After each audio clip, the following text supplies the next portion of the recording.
ഇതാണ് നമ്മൾ കഴിഞ്ഞ ദിവസം മേടിച്ചൊരു കുഞ്ഞ് കേട്ടോ. വല്ല ആക്റ്റീവൊന്നുമില്ല, ചെറിയൊരു കുഞ്ഞാണ്.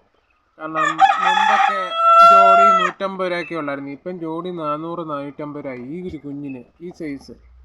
ഇവൾക്ക് തന്നെ 200 രൂപ കൊടുത്തുള്ളൂ.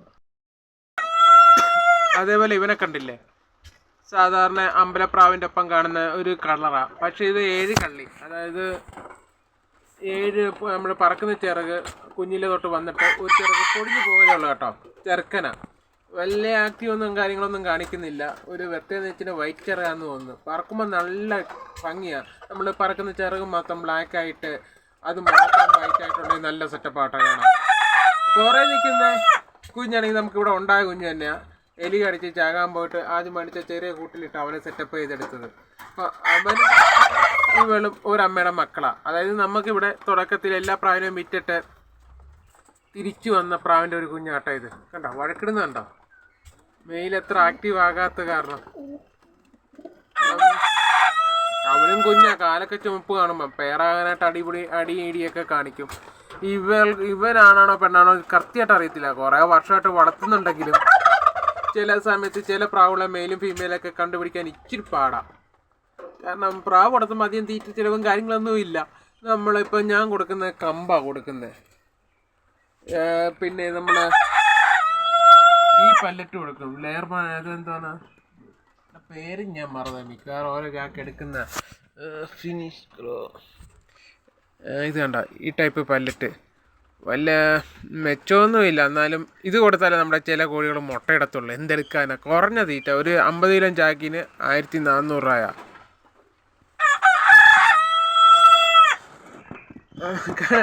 ഇവരൊക്കെ നമുക്ക് ഇവിടെ ഉണ്ടായ കുഞ്ഞുങ്ങളാണ്. അവളിവിടെ ഉണ്ടായത് ഇവിടെ കുഞ്ഞാണ്. പക്ഷെ ഈ ഒരു കളർ പ്രാവാണെങ്കിലും അമ്പലപ്രാവില്ല ചാര, അതിനാണെങ്കിൽ ഇപ്പം ജോഡി 500 രൂപയായി.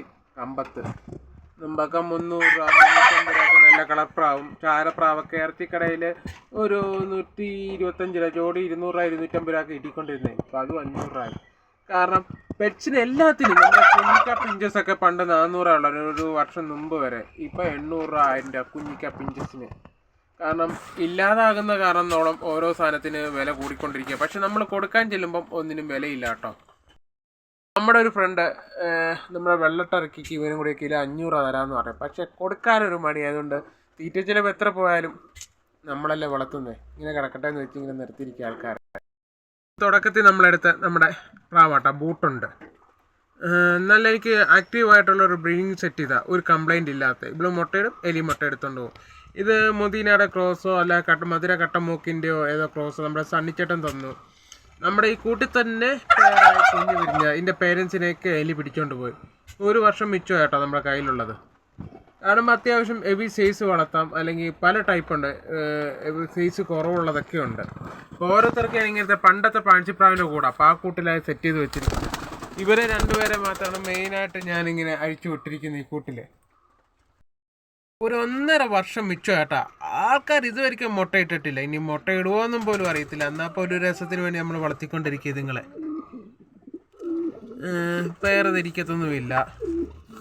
ഇവർ തന്നെ സെറ്റിലായ ഒരു പേരാണ്. നല്ല ആക്റ്റീവായിട്ടുള്ളൊരു കംപ്ലൈൻറ്റ് ഇല്ലാത്ത. പക്ഷെ ആള് 2-3 വട്ടം ചാകേണ്ടതായിരുന്നു ഇവൻ. നമ്മുടെ ടർക്കിക്കുട്ടൻ കൊത്തിയിട്ട്. അതിൻ്റെ ഫീമെയിൽ ഓരോ ചുണ്ടിൻ്റെ വ്യത്യാസം വെച്ച് മെയിലാണോ ഫീമെയിലാണോ ഒക്കെ ഐഡൻറ്റിഫിക്കേഷൻ ചെയ്യാൻ ഭയങ്കര പാടാണ് ഓരോ ഇതിലേ. കണ്ട ആള് സത്യം പറഞ്ഞാൽ പറക്കത്തില്ല. നമ്മൾ ആൻഫീഡൊക്കെ കൊടുത്ത് സെറ്റ് ചെയ്ത ഒരു പ്രാവും കുഞ്ഞാണ്. ഇതും റൈസിംഗ് ഹോമറിൻ്റെയും പിന്നെ ഒരു മുദീരയുടെ ക്രോസിനും കൂടി സെറ്റാക്കി എടുത്തതാണ്. അല്ല കേട്ടോ, ഇത് നമ്മൾ ഇറച്ചിക്കടയിൽ നിന്ന് എടുത്ത ഒരു പ്രാവിൻ്റെയും പിന്നെ നമ്മുടെ റൈസിംഗ് ഹോമറിനായിട്ട് സെറ്റ് ചെയ്ത കുഞ്ഞാണ്. പക്ഷെ ആളെ പറക്കത്തില്ല. 3-4 വട്ടം നമ്മുടെ ടർക്കിക്കുട്ടനെ അറ്റാക്ക് ചെയ്തു. ആളെ പറക്കൽ ഇത്രയൊക്കെ ഉള്ളൂ ഞാൻ കയ്യിലെടുക്കുമ്പോൾ. ഇത് ചെല്ല കിട്ടിയ ചത്തു പോകുന്ന ഓർത്താ. ഇതൊരു പരിവായപ്പോൾ എൻ്റെ അപ്പം കാണാതെ പോയി, അമ്മയും ചത്തുപോയി. അത് ചെറിയ കുഞ്ഞിലെ ഞാൻ വളർത്തിയെടുത്തതാണ്. ഇത് ചെല്ലക്കുട്ടിയെന്ന് പറയുന്നത് കാലിലെ വിരലൊക്കെ നോക്കിയാണെങ്കിൽ എലി കടിച്ചുകൊണ്ട് പോയതാണ്. വിരലിന് നഖം ഒന്നുമില്ല. അത്രയ്ക്ക് ശല്യം ഉണ്ട് കേട്ടോ എനിക്ക് എലികൾ. പിന്നെ നമ്മളിങ്ങനെ ഒരു ബേസിനാണ് കൂടുതലും വെച്ച് കൊടുക്കുന്നത് മുട്ടയിട്ട് വിരിയാനൊക്കെ ആയിട്ട്.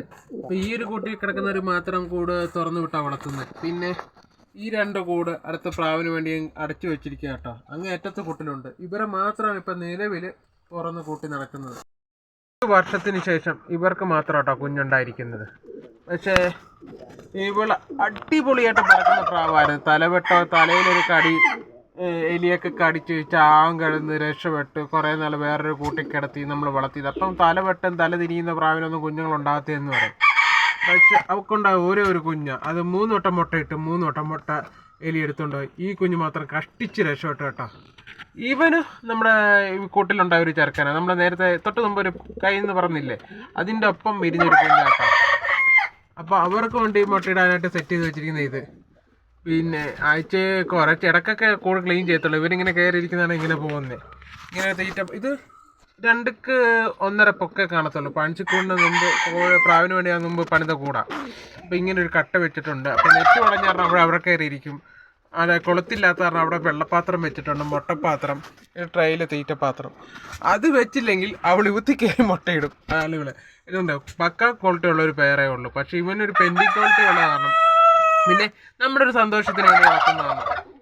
ഇതെല്ലാം പ്രാവിനെ വളർത്തിയിട്ട് ഇട്ടിരിക്കുന്ന കൂടെ. അപ്പം ഇതിൽ ഇവരെ കുഞ്ഞുങ്ങളെ സെറ്റ് ചെയ്യാൻ നിർത്താം. മറ്റേ കുഞ്ഞ് ഇപ്പം നമ്മുടെ സിൽവർ സപ്പറേറ്റിന് സിൽവർ ലൈസിന് ഇട്ട കൂടാതെ അപ്പം അവനെ ഇങ്ങോട്ട് മാറ്റി അതിൻ്റെ വാലൊക്കെ സെറ്റാൻ. ഇതൊക്കെ ഓരോരുത്തർക്ക് വേണ്ടി പണിത കൂടാ. ഒന്നും നന്നായി. മഴ പെയ്യുമ്പോൾ ലീക്കാവുന്നുണ്ടെന്ന് തോന്നുന്നു, പലക നനഞ്ഞിരിക്കുന്നു.